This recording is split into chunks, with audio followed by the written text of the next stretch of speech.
Hey, good morning there, Mission students. This morning we are kicking off a brand new teaching series that I'm really excited about called Big Picture. And over the course of the next 5 weeks, we're going to go on a journey through one of my favorite characters in the Bible next to Jesus, because Jesus is always the best character in the Bible, but maybe one of my favorite characters next to Jesus. His name is Joseph. And I can't think actually of a better story for us to go on during the season that we are in than Joseph. Joseph has some moments in his life that are incredible highs, while at the same time, he has some pretty low lows, lower than maybe what many of us are going through right now. And I think that God's going to want to teach us something over the course of this series ahead.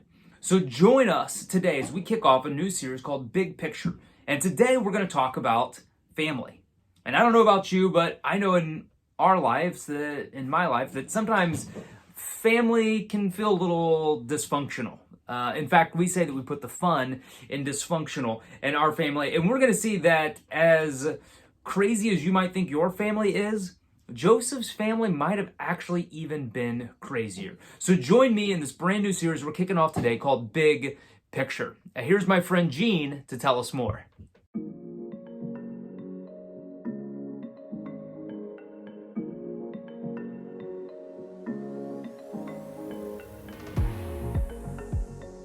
How many of you have heard of the phrase bigger picture? Have you ever thought about what exactly that means? Usually people say the phrase bigger picture when there's more to the story than we can actually see. And sometimes in our lives, it can be hard to see the bigger picture. Take right now, for example. Right now, you might notice how good this place looks. Like how the furniture fits in with all the decorations and how it looks a little bit used but not so messy that it never gets cleaned. The truth is, we set this space up like 2 days ago, and you're just seeing what we want you to see. Behind the scenes, it becomes apparent that there's a lot of work and a lot of mess that goes into making you see what we really want you to see. If you could see the bigger picture, you'd realize just how unorganized a lot of this space is and kind of messy. It's not so picture perfect when you can see everything. When it comes to so many things in our lives, we have a tendency to focus on only one small part of what's happening. We don't always pay attention to what's going on behind the scenes. We tend to look at just one circumstance or one event or one detail and think about the way it's impacting us right now. And when we do that, we miss out on everything else that's happening around us. There's so much more we may not yet see. We're missing the bigger picture. I think this happens in a lot of areas of our lives. But the one we're going to talk about today is our families. I know all of our families may be different from each other, but I think no matter what, we can all agree on this. When it comes to our families, we tend to think we're the main character in the story. Think about it. We'd rather have everyone else on our schedule of staying up late and sleeping in. We'd love it if family meals could have only the things we like to eat, like mac and cheese and pizza and cupcakes and ice cream and candy, and not things like broccoli and Brussels sprouts and fish and... Did I say Brussels sprouts? I really don't like Brussels sprouts, right? We don't think twice when asking our parents to spend money on things like games and sneakers and concert tickets because those are things we want. Basically, without even realizing it, our actions say to our families that we want them to focus first on how we feel, what we need, and what they can do to make life look the way we want it to look. Maybe in your family, things are a little different. Maybe all the attention actually is focused on you. Your parents are all up in your business. They want to know every detail of your life. Your grades are the most important, your activities are the biggest deal, and your feelings are the top priority of the conversation. It's all about what you're doing, how you're feeling, and what you're thinking. And honestly, it's just too much. Your family is driving you crazy with all the questions and conversations and attention. And listen, I get it. That does sound like a lot. But can I just point out one thing? In this case, you too are looking at what's happening in your family in a way that's all about you. You're noticing only how all the attention is impacting you. You're not necessarily thinking about your parents' intentions. You see, whether we really are the center of attention in our families or just wish that we were, we're not seeing the bigger picture. We're not seeing that there may be a lot more happening in our families, things we don't know about or understand yet, that's causing our parents or siblings to treat us the way that they do. Or we're not seeing the bigger picture of our own actions. That the way we view ourselves and treat our families has an impact on them too. And here's the deal. Missing that bigger picture can cause a lot of frustration and hurt within our families. These types of tricky family dynamics have been around for as long as there have been families. In fact, some of the craziest stories in the Bible are about this very topic, and trust me, these family stories are a lot crazier than any of us could even imagine. Today, we're gonna look at one guy in the Bible who found himself in the middle of a pretty crazy family situation. His name was Joseph, and he was actually a really big deal in the Old Testament, which is a collection of books in the Bible written before Jesus came to earth. Joseph was one of the youngest sons of a man named Jacob.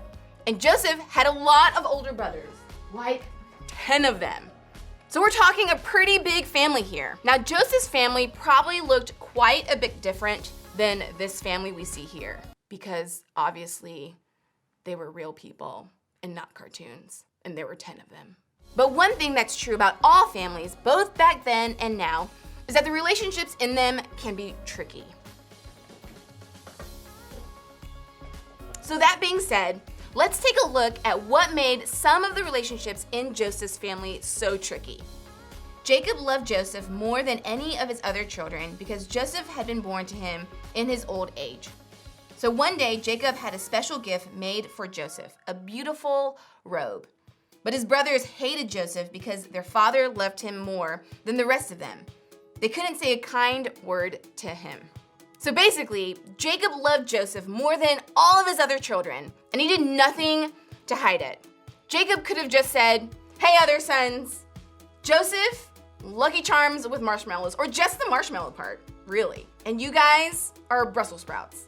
I don't know about you, but if I were one of Joseph's brothers, I'd be super jealous. It's like Jacob gave Joseph the nicest, most expensive headphones that money could buy, and the brothers, nothing. Can you see how this might create some tension in their family? Well, what happened next only made matters worse. Take a look. One night, Joseph had a dream, and when he told his brothers about it, they hated him more than ever. "Listen to this dream," he said. "We were out in the field tying up bundles of grain. Suddenly, my bundle stood up, and your bundles all gathered around and bowed low before mine." If this dream sounds a little weird to you, it's because it is. It was a symbol implying that one day, Joseph's brothers would bow down to him. If one of your siblings came to you with a crazy dream, you'd probably just roll your eyes and move on. It's just a dream. But in this culture, dreams were a much bigger deal. They were actually believed to be predictions of the future. So when Joseph shared his dream about his brothers actually bowing down to him, they believed it was really going to happen. And as the passage tells us, hearing that made Joseph's brothers hate him even more. What's worse, in the next few verses, Joseph went on to share another dream he had. This time, where the stars and the moon and the sun bowed down to worship him. As you can probably guess, his brothers got even more irritated after hearing about this second dream. But what do dreams and all this family drama have to do with us? I think what we can learn from this story is this. When we can't see the bigger picture, we should remember the impact we have on our families. Scripture doesn't tell us what everyone in Joseph's family was thinking or feeling, but we can guess a lot based on their actions. It seems like everyone, Joseph, his brothers, even his dad, didn't notice how their actions affected each other. You could say they were missing some major self-awareness, and they definitely didn't see the bigger picture. All that combined caused a lot of conflict. Think about it. Jacob loved his son Joseph so much that he treated him differently than the rest of his brothers. Jacob didn't see the bigger picture, that he was causing a lot of tension and conflict between his sons. And Joseph's brothers weren't aware of the way their strong and harsh responses to Joseph impacted him. They were reacting to the hurt caused by their dad's favoritism of Joseph, but that didn't mean their treatment of Joseph didn't hurt him. Even Joseph struggled in the self-awareness department. He knew his brothers were jealous of the way their father loved and favored him. But still, Joseph came to them with not just one, but 2 dreams about how great he would be one day. He didn't see the bigger picture of how sharing those things might hurt his brothers even more. Everybody in this story was missing the bigger picture. They weren't paying attention to how they were negatively affecting their other family members. Honestly, I think that's true for a lot of the family tension and stress we experience. Typically, nobody's trying to be self-centered. We're simply trying to make sure that our needs are getting met. We're trying to make sure things go the way we want them to go. We're not trying to hurt anybody else. We're honestly not thinking about anybody else at all. But that's the problem. When we only think about ourselves, we miss the bigger picture. We miss the way our actions impact others. Maybe you feel like everyone else in your family isn't paying attention to how their actions impact you. Maybe your mom lied about something, or your dad left, or one of your siblings has hurt you repeatedly and without consequence. To you, I'd say this: there's more to those stories. The people who hurt you or your family, they usually do that because somebody hurt them. They were reacting out of their own pain. Does that make what they did okay? Absolutely not. And I really encourage you to talk to someone you trust if you're being mistreated or harmed in some way. But it can help us see the bigger picture when it comes to the way we feel about them. Here's the point. When you can't see the bigger picture, remember the impact you have on your family. So many of us are hyper aware of the way our family affects us, but we're rarely aware of how we affect them. That's what happened with Joseph's story. And look how that turned out. Not so great. Everybody was upset. And as you'll see in later weeks, things got worse and worse before they got better. Instead of letting this be the story of our own families, we can flip the way we see what's happening. We can work on becoming more aware of how our words, actions, and behaviors impact our families. When you can't see the bigger picture, remember the impact you have on your family. So what does this actually look like? How do we start seeing the bigger picture when it comes to how our actions impact our families? First, be aware. I think we have to work on developing an accurate view of ourselves. We have to be aware of how our actions impact others. Start by asking yourself, how's the way I'm acting affecting my family? How can I put my family first? What do I need to give up or put aside to serve my family? How can I show up and love my family? What can I do to put my family needs before my own? Paying attention to how our actions affect others is hard. It's not always easy for us to see the way we're impacting other people. If you aren't sure, ask someone close to you for honest help. A small group leader, a parent, a friend, a sibling. Go to someone who knows you well and will speak the truth in love. Ask them to help you see something in yourself that maybe you can't see on your own. Second, take a step. Take one step to change that thing in yourself or to be more aware of the way it impacts others. Then choose a different response. Maybe you always speak harshly to your younger sibling, so you need to practice recognizing and correcting that tone. Maybe you leave your clothes or dishes or school stuff around the house for your parents to clean up. So you need to practice better awareness to pick up after yourself. Or maybe you need to control your temper instead of blowing up at your family when you're tired or frustrated or mad or hungry. Whatever it is, pause and think about how you're affecting others. Look at how you're impacting the bigger picture and make a move to change it for the better. Remember, when you can't see the bigger picture, remember the impact you have on your family. As you head out, I want you to think about this question. What's one way I might be causing conflict or tension in my family?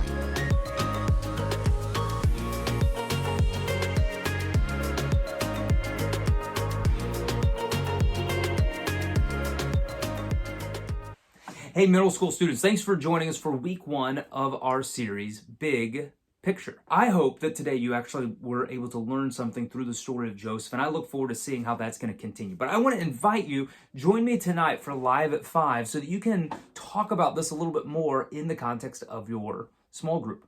And then starting tomorrow on Monday, we're going to kick off a new reading plan. We're going to go on a journey over the course of the next 5 weeks. We're actually going to read the story of Joseph. And so I hope that you'll join me for that. You can just click the link below. You can jump in on that and join me and some of our other students as we kick off this 5-week journey through the story of Joseph.